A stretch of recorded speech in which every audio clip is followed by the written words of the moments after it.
طبعا النهارده اليوم تاني في العمليه الانتخابيه. يمكن الاقبال ضعيف اليوم على مراكز الاقتراع، مش معروف ايه السبب. يمكن مع تقدم الساعات الناس تبتدي تنزل الى صناديق الانتخاب. احنا بنحاول نقول انه صوتك مهم جدا. يعني هل تعلم انه لو في مرشح جاب 50 من 100 زائد واحد ده يعني صوت واحد ممكن يفرق على انه المرشح اللي انت بتأيده هو اللي يصل الى كرسي الرئاسه وهو اللي ينجح في النهايه. لازم الناس كلها تشارك بشكل ايجابي في العمليه الانتخابيه. وكمان عايزين نقول انه الاشاعه اللي انتشرت انه قد يتم مد ايام التصويت انها اشاعه خاطئه، لانه بالفعل اللجنه العليا للانتخابات نفت بشكل كامل ما ورد من موضوع اشاعه مد فتره التصويت الى الغد. النهارده اخر يوم في التصويت، ومفترض انه اللجان هتغلق ابوابها الساعه 8، وبالتالي اللي ما انتخبش يا ريت يتوجه الى صناديق الاقتراع علشان يؤدي هذه المهمه الوطنيه ويعرف بشكل مؤكد انه صوت واحد ممكن يفرق في نتيجه الانتخابات كلها. طبعا بنقول كمان انه الفيسبوك هنا لعب دور مهم جدا في هذه المرحلة. لعب دور مهم قبل الثورة، ولعب دور مهم جدا في فترة الثورة وما بعد الثورة، وفي الانتخابات الرئاسية كمان بالتحديد لعب دور هام جدا، سواء في رفع أسهم مرشح بعينه أو في خفض أسهم مرشح بعينه، عن طريق إشاعات، عن طريق صور قديمة، عن طريق فيديوهات كانت مسجلة مقارنة ما بين المرشح ده كان بيقول إيه في الثمانينات، كان بيقول إيه في التسعينات، كان بيقول إيه دلوقتي، صور ليه قديمة، نشر إشاعات عن مرشح بعينه علشان ده يأثر عليه بشكل سلبي. يعني الفيسبوك عالم تاني خالص، ليه أحكامه، ليه طرقه، ليه ناسه، ليه قواعده. نحاول نتعرف عليه ونشوف إزاي أثر على هذه الانتخابات من خلال هذه الفقرة. أرحب بضيف الدكتور جمال مختار، خبير المعلومات والشبكات الإلكترونية، والحقيقة أنه جايب لنا كتاب أعتقد رصد فيه الحالة كلها، حقيقة الفيسبوك عدو أم صديق؟ عدو ولا صديق؟ هو احنا حسب ما بنستعمله، حسب ما احنا بنشوف بنتعامل معاه ازاي. فاحنا في لو بننشر اشاعات او بنثير فتن فاحنا بنعتبر ان هو عدو. لو بنستغله استغلال حميد وبنصلح بيه مشاكل وبنرفع من كمية الوعي في البلد والوعي الإلكتروني بالذات، فهو بالنسبة لنا أحسن صديق. لو بيساعدنا في الشغل بتاعنا، لو بيساعد في إقامة العلاقات الاجتماعية السليمة، فهو بالقطع هو صديق. لكن طبعا بيحصل حاجات كتيرة واحنا بنعاني من الأمية الإلكترونية في بعض الأحيان، وبنعاني من سوء الاستغلال واستغلاله باستغلال سيء جدا كأداة لنشر الفتن والشائعات والتوقيع بين الدول وبعض، والتوقيع بين الطوائف وبعض، والتوقيع بين الناخبين كمان. وده اللي احنا بنشوفه، الحاجات اللي مش حميدة. تفتكر احنا بقينا بنستخدمه بشكل خاطئ دلوقتي؟ يعني المتابع للي بيتم تداوله على الفيسبوك بنلاقي خناقات على كل الصفحات ما بين مؤيدي المرشح ده ومؤيدي المرشح ده، شتايم وسب وخناقات ومعايرة بهذا المرشح ومعايرة بالمرشح الآخر. هل الحالة دي حالة طبيعية صحية أم إن ده استخدام خاطئ لفكرة الفيسبوك موقع للتواصل الاجتماعي؟ طبعا غير صحية. والحاجة الغريبة يا إيمان إنك تلاقي بادئ بآية قرآنية وناهي بشتيمة. يعني أنت إزاي بتحاول تقول لي إن أنا قريب من ربنا في الدين وبتعمل عكس الموضوع ده؟ كلنا جايين في الشارع، فالشارع ده حاجة بقت مهمة وحيوية لينا، فبقى في قوانين للمرور لتنظيم هذا الشارع اللي فيه الناس رايحة وجاية وعدد كبير من الناس. نفس الحكاية المفروض اللي بيحصل في الفيسبوك، ان كل شعب مصر او كل الشعوب العربية فيه لازم الموضوع يقنن بطريقة. انا ما ينفعش النهاردة ان انا اطلع اشاعة على ايمان مثلا او على جمال، او اركب صورة ليا او اقول كلام مش صح وما يكونش فيه رقابة رادعة لهذا الموضوع. احنا زي ما الغرب عامل، زي ما اتعلمنا منه كل حاجة، زي ما اتعلمنا منه الفيسبوك، عنده قانون يرضع أو عنده قانون لتنظيم الحياة الإلكترونية أونلاين. ما ينفعش حد يستغلها استغلال سيء أو يتمادى في هذا الموضوع. فإحنا دايما بنطالب إن حد يكون فاهم يطلع القانون ده. ما ينفعش طبعا الغابة اللي موجودة على الفيسبوك وكل المساوئ اللي بتحصل دي، عشان ما فيش حد مش إن أنا براقب، إن أنا يعني في ردع للي يستغل، من يسيء الاستغلال. في ردع إن أنا النهاردة مش هعرف إن أنتحل شخصية الأستاذة إيمان، أو إن أنا أركب لها صورة، أو إن أنا أوقع بين المسلم والمسيحي. او بالمصري والجزائري او بالمصري والسعودي. لازم كل التصرفات السيئه يكون لها رادع عشان ما تحصلش وتتمادى وتؤدي الى ما نشوفه ما نراه الان. ويطلع لك واحد فعلا يبتدي بايه قرانيه ويشتم. وامبارح انت شفت في شعبيه حصلت لناس كتيره لما حطوا جزمه على الصوره، لما في ناس قالت لك الله انتوا بتعملوا كده، طب احنا كده، طب انتوا سبب الخراب اللي احنا فيه. ساعات بتيجي بنتيجه بالظبط، ساعات بتيجي بنتيجه عكسيه، يعني زي ان انت زي ما حضرتك قلت انه مرشح بيتعرض الى اهانه في مكان معين، بيتم نشر صوره لهذا المرشح وهو بيتعرض للاهانه، بتجيب نتيجه عكسيه، بتخلي الناس تتعاطف معاه وبالعكس بترفض. المفروض ان الناس تبقى مؤدبه يعني، فالمفروض ان الناس بتلفظ هذه التصرفات، فده ياتي برد فعل معاكس. حضرتك رصدت هذه الصور اللي كان مقصود منها تشويه حد وجاءت في صف ومش في غير صف. احنا نفتكر قوي يا استاذه ايمان لما حسني مبارك طلع في الخطاب الثاني بتاعه والناس تعاطفت معاه، لان احنا شعب عاطفي بالفطره كده، احنا بنحب قوي وبنكره قوي. فالناس امبارح قال لك الله، طب في مجموعات تسببت في مشاكل كتير واهانت بعض الفئات واهانت القوات المسلحه في وقت من الاوقات واهانت هذه المجاميع بتهين بعض الرؤساء المرشحين. قال لك خلاص اذا كنتوا انتوا بتعملوا كده فاحنا بنعمل العكس. فهي وبرضه احنا عندنا يعني العند ده طبعا جزء من الثقافه اللي عندنا، فهو شعبيه ناس ما كانوش يتوقعوا ان شعبيتهم تزيد بهذا الشكل. وامبارح شفنا تطورات سريعه جدا لبعض المرشحين، بقى في محافظات كتيره بتأيده، بقى في ناس بتشتغل على الفيسبوك وبره الفيسبوك انها تعمل حمله يعني تأييديه لهذا المرشح. ويعني احسن كلمه اتقالت ان فعلا كل يوم بنشوف جديد. النهارده اللي شفناه النهارده بكره في حاجه جديده خالص، كل شويه في اختراعات جديده بتحصل وتغيرات في المواقف وتغيرات في الظروف. ليه ما كناش متعودين على كده؟ احنا كنا قاعدين سنوات كثيره من الثبات وكل حاجه كانت ماشيه زي ما هي ومفيش تغيرات جوهريه وصوريه. الاحداث يعني بقى كل يوم احنا اولاد كل يوم يعني، احنا اولاد النهارده فعلا كل يعني النهارده حاجه وبكره حاجه وهكذا يعني. يمكن الدعوات النهارده كتير على الفيسبوك من الصبح، فكره انه تشجيع الناس انها تبتدي تنزل علشان الاقبال النهارده واضح ان هو ضعيف في كافه اللجان. في دعوه كتيره جدا للناس ان هي تنزل وتقبل على مساله التصويت. كنا متوقعين انه كمان علشان رئيس الوزراء اعطى اليوم اجازه رسميه لكافه المؤسسات الحكوميه، فكان مفترض انه الاقبال يكون زياده. خلينا نشوف رد فعل الناس لما عرفوا النهارده اجازه، وهل ده اثر بشكل ايجابي على ارتفاع نسبه التصويت ولا لا.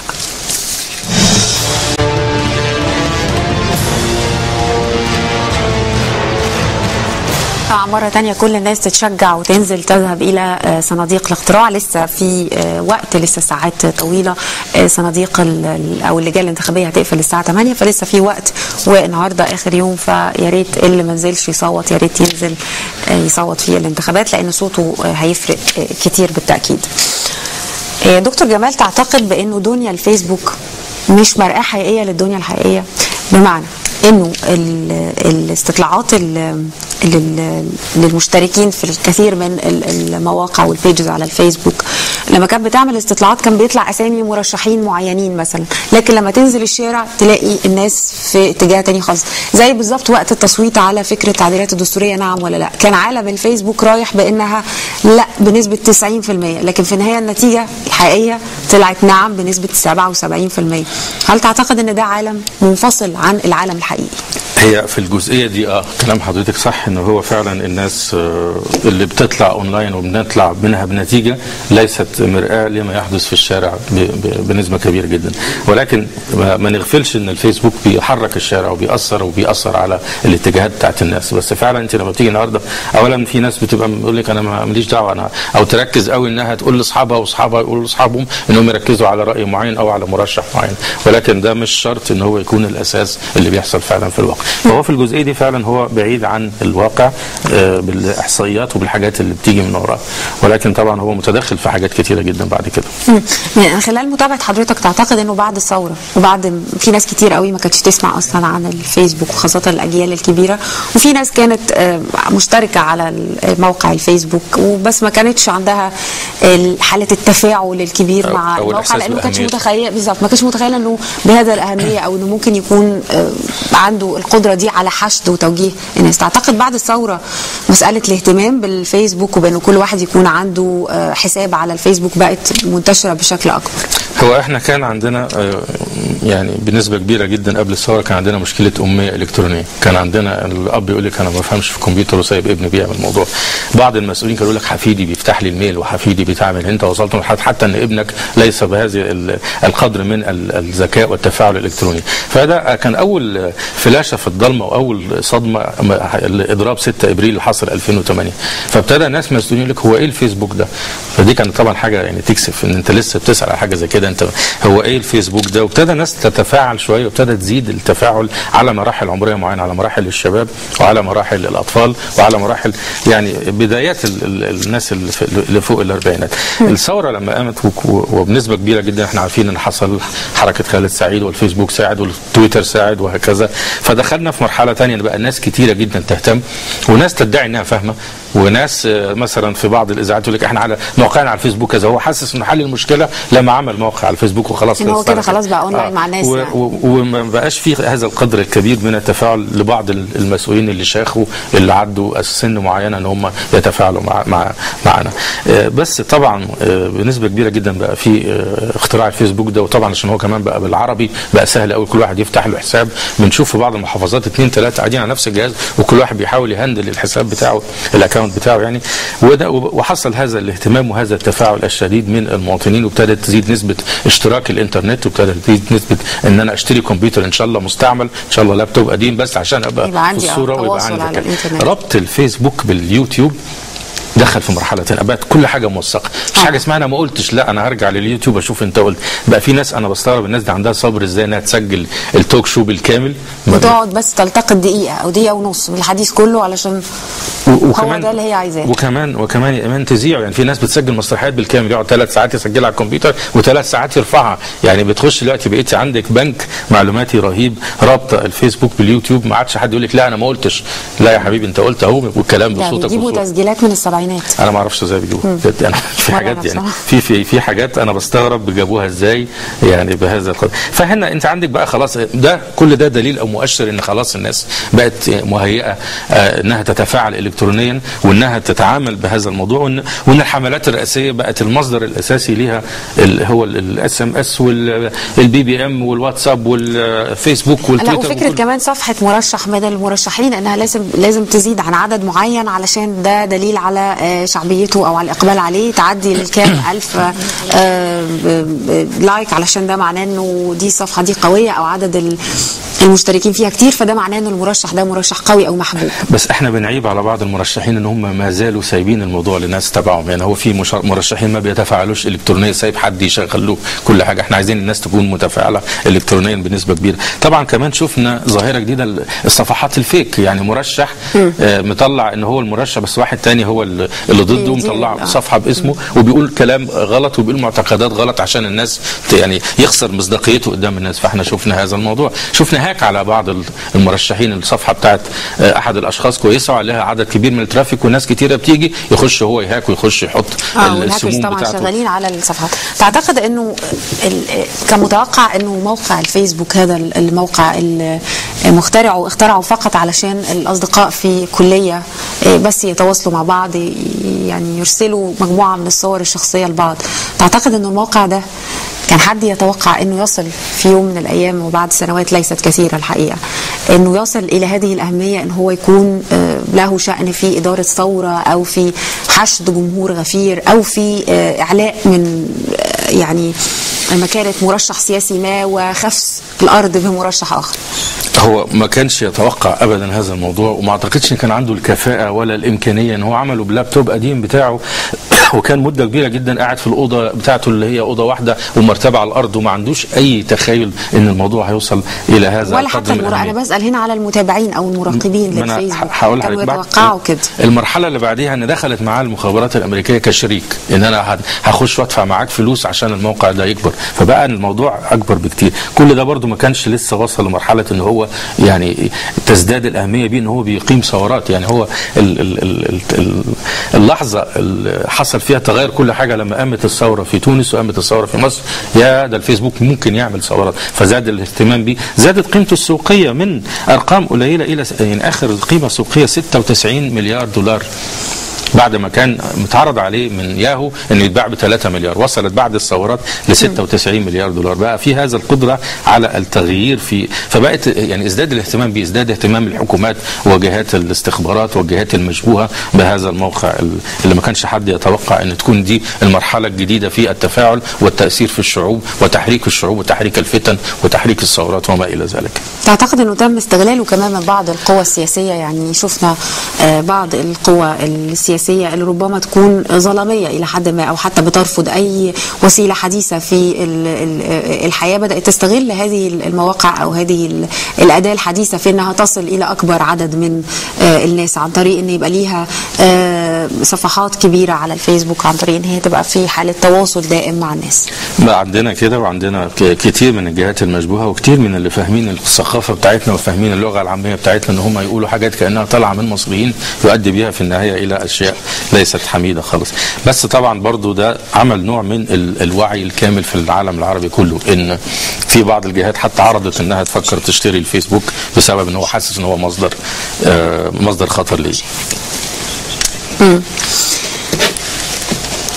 طيب احنا هيكون عندنا بعد قليل تصريحات خاصة من المرشح لانتخابات الرئاسة المصرية السيد عمرو موسى، تصريحات خاصة وحصرية لقناة صدى البلد هتكون معانا لكن بعد قليل.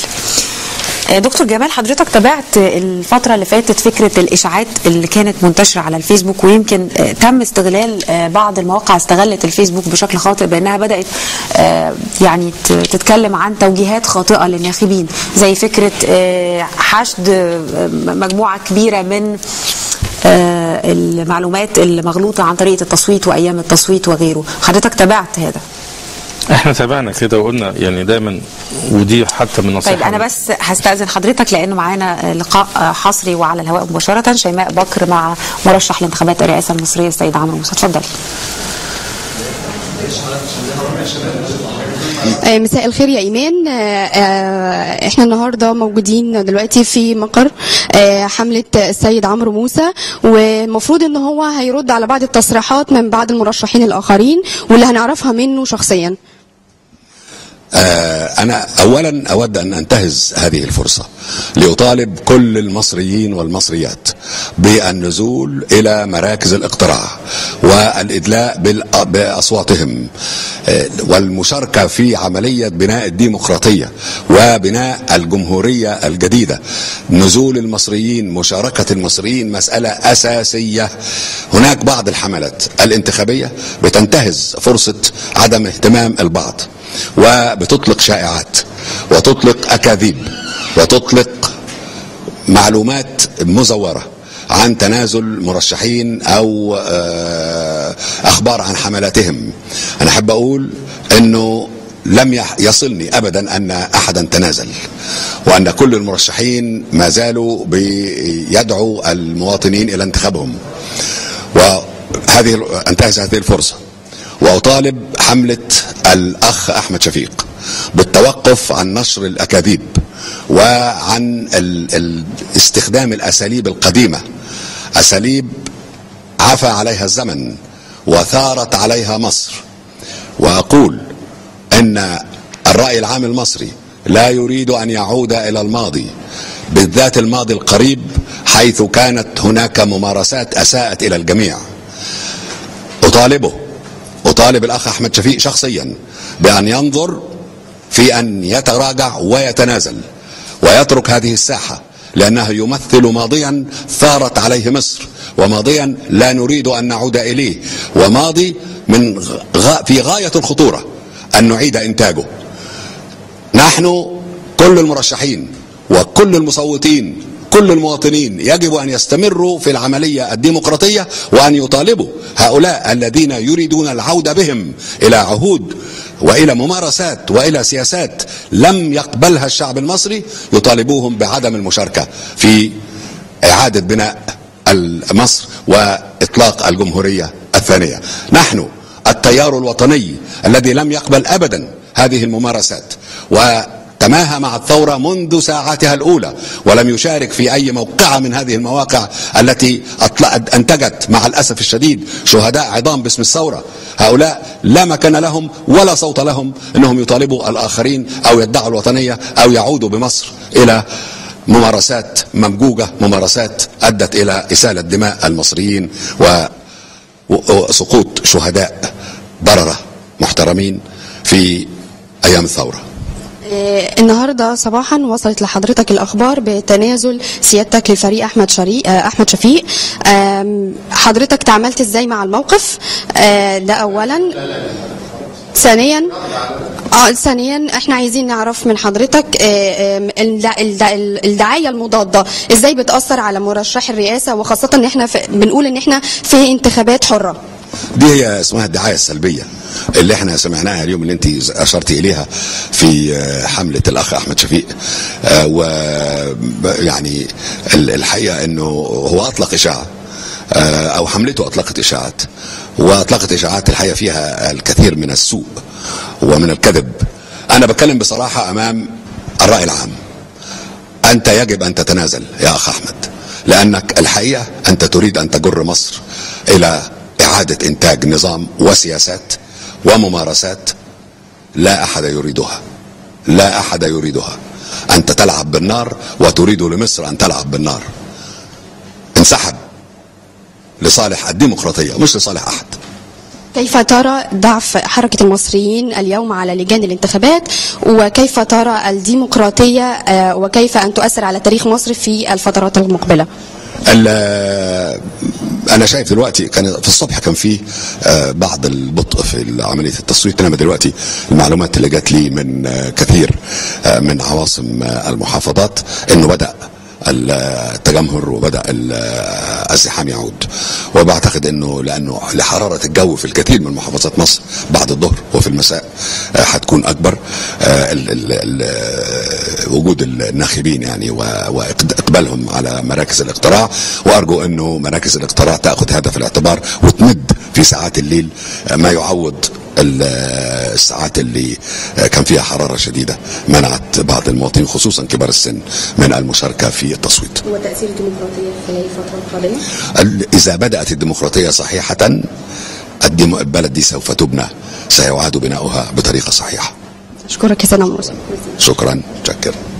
ميرسي يا إيمان، وإن شاء الله هنرجع لك في الاستوديو في لقاء آخر. أشكرك. الأخبار الميدانية وبنرجع لأخبار عالم الفيسبوك وما يحدث في الفيسبوك. كنت بسأل حضرتك عن فكرة انتشار الشائعات والتوجيهات الخاطئة للناخبين علشان يعني ده يكون في صالح ناخب آخر. ويمكن زي ما شفنا تصريحات السيد عمرو موسى بأنه شائعة بسيطة انتشرت وخرجت عن طريق الفيسبوك، لأنه ما خرجتش عن طريق أي وسيلة إعلامية، هي خرجت عن طريق هذا الجهاز أو هذه الوسيلة الإلكترونية وانتشرت بشكل كبير. وزي ما قال زميلنا مراسلنا في الجيزة أحمد حسين إنها كان ليها تأثير كبير جدا على مسألة التصويت لصالح المرشح. هو احنا هنسأل سؤال أولا، هو أنت مين قال لك يا عمرو يا موسى إن مع أحمد شفيق هم عملوا الإشاعة دي أول حاجة طبعا لازم نتوقف عندها. مش يمكن أي حد وقع بينكم أنتوا الاثنين، يعني دايما هنرجع نسأل أو نقول الكلمة اللي قلناها في الكتاب وقلناها في كل حتة، إن جاءكم فاسق بنبأ فتبينوا. النهارده ما ينفعش أطلع إشاعة على جمال أو على إيمان أو على أي حد من غير ما تبين. أسهل حاجة على أي مصري للأسف الشديد فورورد وشير. يعني تلاقي خبر سيء تلاقي على طول عمل شير. طب ما تتاكد انت هنا بتساهم في نشر الاشاعه، سواء كانت عن مرشح، سواء كانت عن فتنه طائفيه، سواء كانت عن واحد ممكن يتقتل في يوم من الايام بسبب شائعه. فاحنا بنقول اذا كنا بنقول ان احنا شعب متدين وبنخاف من ربنا وبنعرف من ربنا، ما تجيلك اشاعه لازم تتبين. وطلعنا مثل قلنا يعني قلنا ان سمعت ما تصدقش وان صدقت ما تحكيش.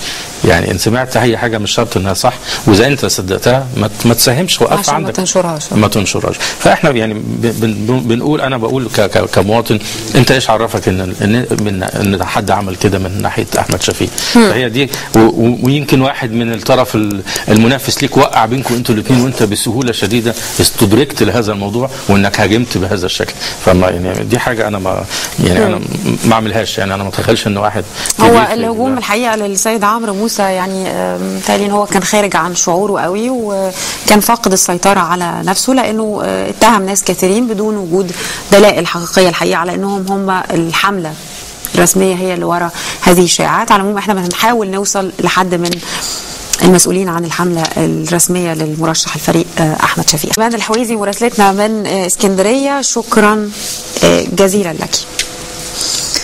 نرجع تاني دكتور جمال، طبعا الإقبال واضح ان هو ضعيف قوي النهارده، او على الأقل مقارنة بامبارح الإقبال مش كما كان متوقع.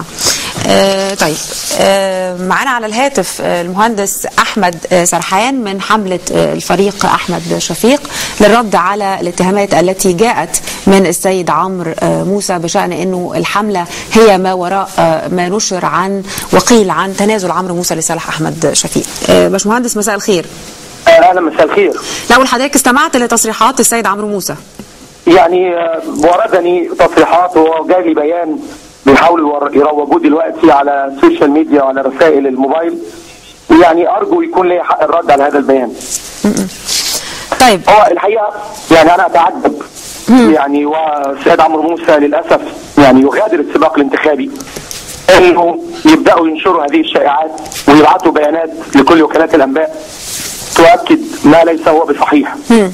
للاسف الشديد كل الاكزيت بولز امبارح كانت بتوضح تراجع شديد. طيب احنا مش عايزين نتكلم على فكره تراجع مين، لانه ده مبكر، بس انا عايز اسال حضرتك اولا اسئله مباشره. اتهامكم بشكل مباشر احمد شفيق وحمله احمد شفيق انها وراء نشر هذه الشائعه اللي انتشرت بانه عمرو موسى اتنازل لصالح شفيق، رد حضرتك يعني على النقطه الاولانيه دي. لا يوجد ابدا طوال الحمله اننا اتكلمنا عن تنازل عمرو موسى لاحمد ابدا، لا بيانات رسميه ولا حتى انا كاحمد سرحان على حسابي الشخصي ولا اتكلمت على الكلام ده خالص. يعني هم للاسف الشديد الحمله تعاني النهارده من حاله تفكك واضحه. حمله عمرو موسى واضح جدا الارتباك، محاوله الهجوم الاعلامي الشديد في الساعات الاخيره. للاسف ده مش كلامي، ده كلام عبد الخالق فاروق امبارح بسبب عبد الخالق فاروق وهو صاحب مركز الاستطلاع للراي، وظهر على اكثر من قناه فضائيه وقال صراحه المفاجاه الكبرى امبارح هو ان عمرو موسى قد لا يحصل على المركز الرابع وانه خارج السباق تماما. ده مش كلامي انا خالص. والسيد عبد الخالق فاروق على فكره يعني يعتبر محسوب على التيار الناصري وقريب من الاخوان، يعني مش عندي اصلا. فانا خدت الاخبار زي ما هم خدوها. الحقيقه ان احمد شفيق متقدم بشكل يعني انتوا الاخبار اللي وردت على الصفحه الرسميه بتاعتكم او الكلام الرسمي اللي خرج من حمله احمد شفيق فقط ان انتوا تحدثتوا عن ما تحدث عنه بعض الخبراء، هي فكره تراجع التصويت لعمرو موسى، لكن ما تحدثتوش ابدا عن فكره انه تنازل لاحمد شفيق. حتى الموقع الرسمي اللي هو www.ahmedshafik.com لم يرد فيه اصلا اي حديث في هذا الاتجاه نهائيا. طيب. يعني انا اتعجب من التوتر المصاحب لحمله عمرو موسى. يعني يا ريت يحافظوا على تاريخه في يعني خروجه من السباق الرئاسي ويسلم بالنتيجه ويحترم الجميع.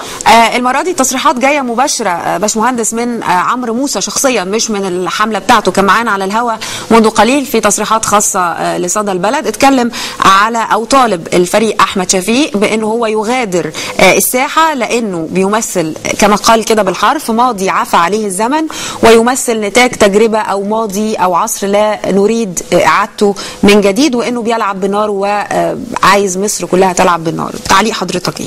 يعني لم اكن اتوقع ابدا ان عمرو موسى بدبلوماسيته المعروفه يستمر في هذا الانزلاق وهذا التهور في التصريحات.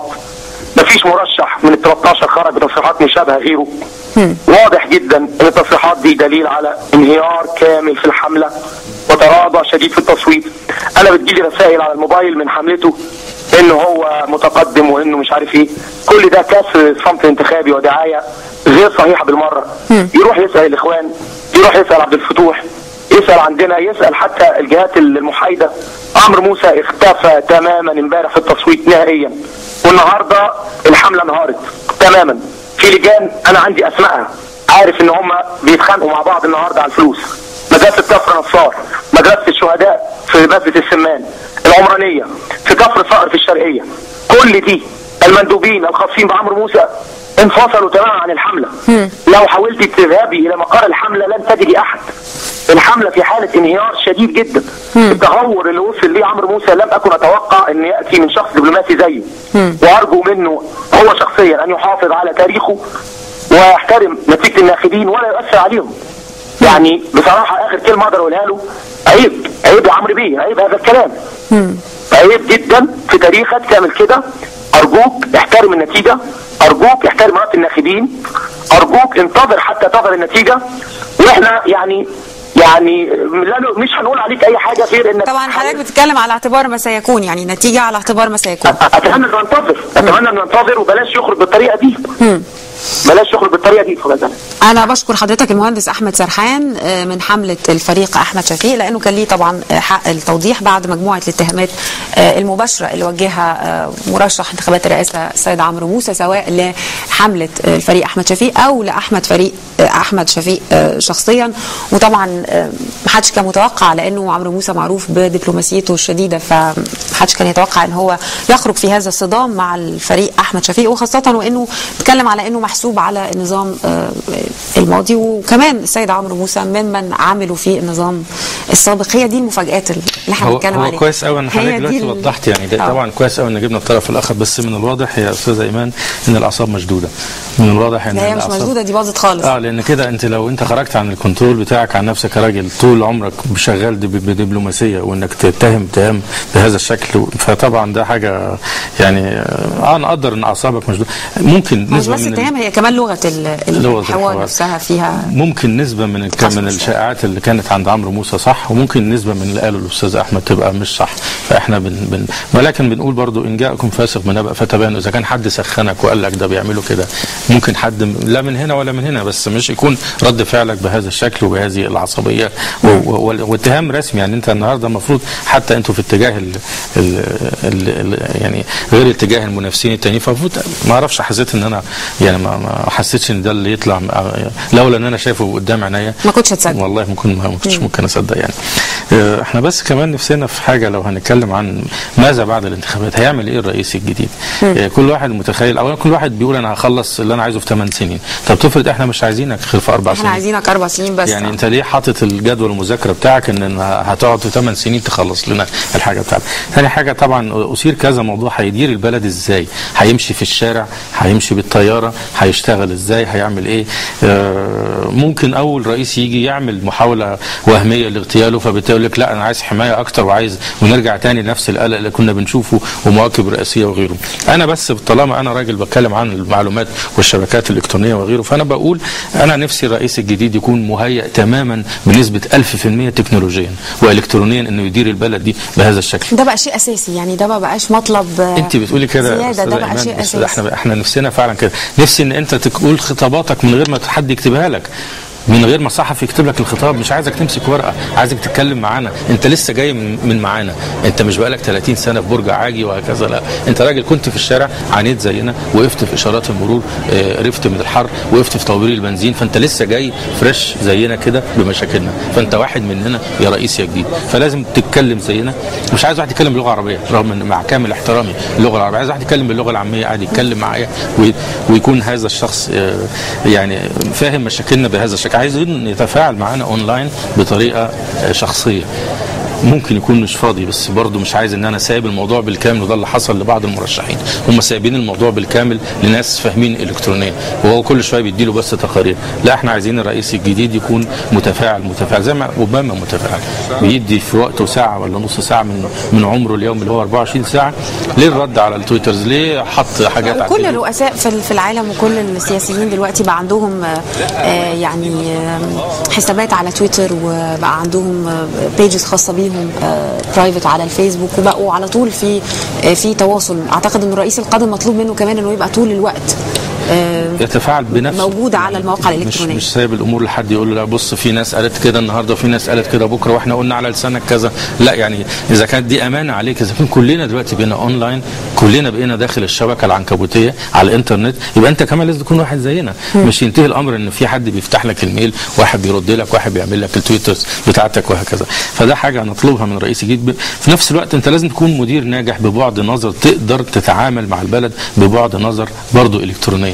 سهل قوي انك تروح الصعيد وانت قاعد في مكانك، سهل قوي انك تركب كاميرات مراقبه في بعض الطرق وانت تخش تاكسس تتفرج عليها، وسهل جدا انك ما تعطلناش بالمواكب بتاعتك، او ان انت تتحرك بطريقه تبقى مش مزعجه لينا. رغم ان انا موافق تماما ان الرئيس الجديد مش لازم يتعطل ثانيه، بس مش عشان يتعطل ثانيه يعطلنا احنا ويعطل مصالحنا او يدير بنفس الطريقه القديمه. الطريقه القديمه عفى عليها الزمن خلاص، في مفروض طرق جديده، في علم. يعني نرجع تاني مين احسن مدير يدير العالم العربي في يوم من الايام؟ سيدنا عمر بن الخطاب. وده راجل لا كان في انترنت ولا في تويتر ولا بلاك بيري ولا اي حاجه، كان في حكمه، كان في حكمه. برافو عليك. وبعد نظر، ومش خايف من حد، مش خايف من طيار، ما بينافقش حد، ما بينافقش تجمعات معينه. في تجمعات خايف منها فبينافقها، في حاجات مش عايزين كده، عايزين راجل فعلا يكون ثوري بحقه حقيقي. يعني انت داخل البلد داخل لثوره معينه، ولا انت راجل ثوري، ولا داخل تخدم البلد ولا؟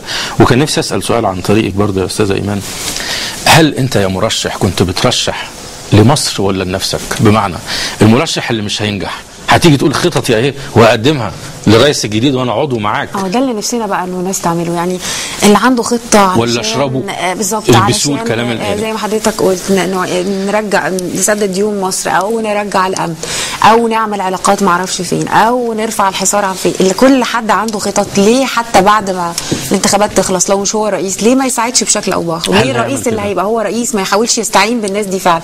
ليه لازم يا اما ابقى رئيس اعمل كل حاجه، يا اما مش هبقى رئيس هولع فيها كلها؟ يعني هي فيها يخفيها بالظبط. هل كل يعني ده بقى امتحان لل 13 مرشح، هل انت بترشح عشان نفسك ولا عشان البلد؟ هل انت شايف ان ليك دور؟ ما تيجي النهارده اقول انا هبقى ترس في المكنه إذا كان فعلا هدفك مصر.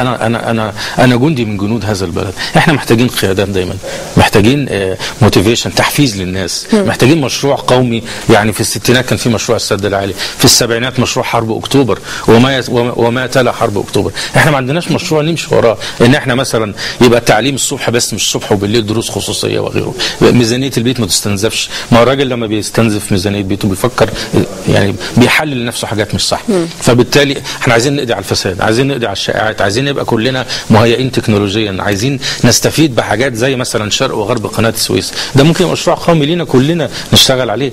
مشروعات زي ممر التنمية، حاجات كلها بنسمع انها مبهرة، ممكن لو درسناها صح نقدر نفهم انها يطلع من وراها حاجة صح، يبقى ده المشروع القومي بتاعنا. مش معقول يبقى فيها كل كنوز الارض، وذكرت في القرآن 5 مرات، وذكرت اكثر من مرة بطريقة غير مباشرة، وذكرت في التوراة انها فيها كنوز الارض، وذكرت في المسيحية. واحنا معانا كل الكنوز دي، معانا كل الادوات دي، وعمالين شايفين ان احنا عايشين عالة على العالم، وبنحاول ان احنا نحل مشاكلنا اللي هي مفروض انها تكون اوريدي اتحلت.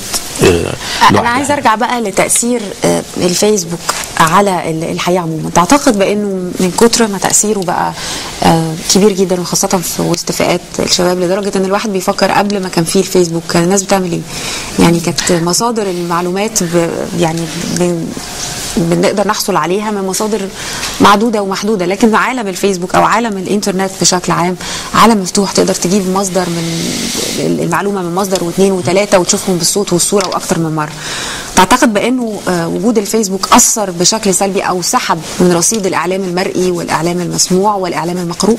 بنسبة كبيرة جدا يا فندم. وفي نفس الوقت فعلا سألنا نفسنا احنا كنا عايشين ازاي قبل الموبايل، وكنا عايشين ازاي قبل الفيسبوك، ولما وقعت الانترنت واتقفلت وكنا يعني كل واحد فينا حاسس انه انتهى، معزول، يعني معزول عن العالم، مش عايش. وابتدينا نرجع تاني للتليفونات الارضي، واللي ما كانش عنده تليفون ارضي في البيت ابتدى يحس باهميته. الفيسبوك جزء من المنظومه الثقافيه الاجتماعيه الجديده. النهارده ما فيش حاجه اسمها حد يقعد يقرا 300 صفحه في كتاب بس هياخد الملخص بتاع الكتاب. ما عادش فيه مثلا فكره ان السر سيذاع بعد 20 سنه، لان الويكي ليكس بتديك السر اون ذا سبوت. فما بقاش فيه حاكم سواء في العالم العربي او غيره هيعمل حاجه غلط ويقول لك بعدين بقى بيكتشفوها. بقى خلاص انا حاسس ان في كاميرا وفي مرايه، فانا مونيتور، انا مراقب، فمش هعمل حاجات غلط. التواصل الاجتماعي طبعا كل واحد فينا شاف صديق اختفى من حياته بقى له 20 سنه، بقى كان معايا في الفصل، كان معايا في قدرت تعصر عليه. رجعنا تاني بقى في بقى الحياه الفيرتشوال، اللي هو النهارده عيد ميلاد ايمان، الناس كلها تقول لك كل سنه وانت طيبه. مش لازم اجي لك، مش لازم تعملي حفله، بس بقى في نوع من التواصل الفيرتشوال. في ناس تقول لك هذا تواصل صناعي، بس لا، هو تواصل احسن من عدم تواصل، وتواصل مهم جدا. الشعب بقى بيتعاطى سياسه، بقى مثقف سياسيا، بسبب ان انا النهارده قلت كلمه فاتحطت على الوول عند حضرتك وانت شفتيها، وابتدينا نتفاعل مع بعض. فانتشر الوعي السياسي وانتشر الوعي الثقافي وانتشر الوعي الالكتروني. فالفيسبوك طبعا كان له دور كبير في هذا الموضوع. بره بيستغلوه في التجاره، احنا لسه ما وصلناش مرحله ان احنا نستغله في التجاره. بنبيع بنشتري. في الله انا اعرف واحده في اليوب بتعمل حاجات اكسسوارز للبنات وحطها على الصفحه بتاعتها وبتبيع وشغاله. لا وناس كتير جدا عندنا بيجز كتير خاصه بلبس او باوبن داي، الحاجات يا ريت ده بقى ينتشر او الحاجات المجوهرات او الشغل اليدوي. بشكرك شكرا جزيلا. اعود لحضرتك اخيرا دكتور جمال مختار، وتوقعاتك لدور الفيسبوك في التأثير على الناس في المرحلة القادمة اللي هي المرحلة الخطيرة بقى. احنا مستنيين اعلان النتائج. فرز الاصوات سيتم كما تم الاعلان بعد نصف ساعة من اغلاق المقر اللجان الانتخابية اليوم، و بالتالي انه الفتره الجايه بقى فتره الشائعات اللي هي بدات بالفعل من امبارح عن مين المرشح الاكثر تصويت، لا ده خرج من المنافسه، لا هو ده اللي واخد تصويت اعلى. تعتقد دوره هيكون ايه في الفتره دي؟ هو احنا طبعا احنا سنه اولى في كل حاجه، احنا سنه اولى تكنولوجيا، سنه اولى سياسه، سنه اولى ديمقراطيه، سنه اولى انتخابات. فكل ده يعني كميه كبيره جدا من الاخطاء احنا بنقول انها طبيعيه انها تحصل. طبعا لما حصل صمت انتخابي حصل شعلله على الفيسبوك على كميه التريقه والشتيمه والتشجيع والتأييد وقرب ويعني حصل يعني حرب شعواء او يعني دعايه مكثفه جدا في اخر 3 ايام دول. انا قبل ما اجي لك الدنيا كلها مولعه لاحد المرشحين وكله بيحاول يقول الاخر ان هو يخش معاه في هذا التأييد. وعندنا مشكله طبعا. انا لو مش انت لو مش من رايي انت عدوتي. انا اهلي انت زمالك انت عدوتي، انا شبكه موبايل انت شبكه يعني عندنا استقطاب شديد في مصر بسبب ان احنا بعتبر ان احنا 85 مليون جزيره، كل واحد لوحده شايف ان هو لوحده، الجيران مع بعض، عدم يعني ما فيش قبول لا للاخر ولا للاخر خالص. فده احنا شايفين ما يحدث في البلد، شايفينه بيحصل على الفيسبوك. شايف ان انا النهارده انا ممكن احط تعليق عن تأييدي مثلا لاي مرشح، الاقي واحد صاحبي كمان عنده استعداد يخش يهاجمني جامد جدا ويخسرك بالظبط. فدي حاجه. او واحد يخش من بره خالص كان صديق لصديق وداخل برضه بنفس الطريقه المشهوره، يا شتيمه يا ايه قرانيه تتبع بالشتيمه. انا ما اعرفش علاقه الدين بالشتيمه. يعني انا بتفرج برضو على انواع جديده من التدين داخل هذا الموضوع. نفس الكلام على اليوتيوب. احنا اكتر منطقه عربيه، يعني اكتر العرب دول كلهم بيشتموا بعض على اليوتيوب. انا ما شفتش كده. لازم في شتايم ولازم في حاجات. اصل ثقافه القبول الاخر دي ثقافه اصلا ما اعتقدش ان ناس كتير تعرفها. وفين ثقافه الادب؟ انت النهارده الادب في الحوار. البنت بتقول لك، الست المحجبه بتقول لك احنا شعب متدين. هل الدين ان انا اذي الاخرين بلساني وبكلامي؟ هل الدين ان انا انشر الشائعات؟ هل الدين ان انا اتحيز او استغل الدين اقول اللي مش هيرشح ده يبقى كافر او اللي مش هيرشح؟ وهل الدين بيقول ان انا اضرب الناس بالجزمه مثلا وتلاقي ناس شايفه ان ده شيء لطيف؟ يعني بغض النظر عن اتفاقك او اختلافك مع اي شخص بقى اي بني ادم ايا كان مرشح مش مرشح، هل ده جزء من الدين؟ هل الدين بيقبل ده؟ طبعا لا. فاحنا قلنا حتى انا قلت في الكتاب رفع الستار فانكشف المجتمع. احنا لما الفيسبوك ده جه فاحنا شفنا كميه من الامراض الاجتماعيه والامراض النفسيه والكذب والنفاق وحاجات كتيره جدا عشان الناس بتبقى على حقيقتها. صح بالظبط. كل واحد مستخبي حاسس ان هو مش هيبان، مستخبي فبيبان على حقيقته. فاحنا يعني في حاجات تكسف طبعا، حاجات ما لا تليق بنا كأمه عربيه او كأمه اسلاميه او كشعب مصري او كشعب عربي. هذا لا يليق بنا ابدا ما يحدث على الفيسبوك. لو انت بتجيبي حد بعد 100 سنه يدرس هذه المرحله يقول لك دي كانت من أسوأ المراحل، واحنا عايشين في عصر الفتن دلوقتي، عايشين في عصر الفتن لانتشار الجهل، لعدم الحوار وتقبل الحوار، لعدم يعني صدور حد عاقل. اذا كانت النهارده انت يا دوله معاكي الازهر، ليه ما بتستغليش الازهر ده في نشر وسطيه الاسلام او في نشر الشكل الجيد للاسلام؟ او انت ليه ازهر ما بتطلعش تخش بطريقه احسن انك تخلينا يعني في ناس بتكره بتقول لك انا عار عليا اللي بيحصل دلوقتي. في ناس بتستعر من اللي بيحصل كجنسيه وكديانه وكغيره. فاحنا كل ده حصل داخل الفيسبوك، كل ده حصل بسبب الفيسبوك، كل ده حصل بسبب عدم وجود ردع. النهارده يعني زي ما كان للفيسبوك الجانب الايجابي كان له الجانب السلبي، وزي ما حضرتك يمكن وصفته في الكتاب عدو ام صديق. يعني في بعض الوقت كان عدو لينا وللمجتمع، وفي وقت اخر كان صديق لنا. هو بنسبه كبيره عدو للاسف بالنسبه اكبر عدو بسبب الجهل بتاعنا وبسبب بسببنا احنا، الامراض مش بسبب الموقع ولا فكرته، بسبب المستخدم. هل البرازيل شايفين الفيسبوك مثلا عدو؟ هل انجلترا شايفاها عدو؟ هل امريكا شايفاها عدو؟ احنا كمان احنا بننشر اخبارنا بطريقه سيئه جدا.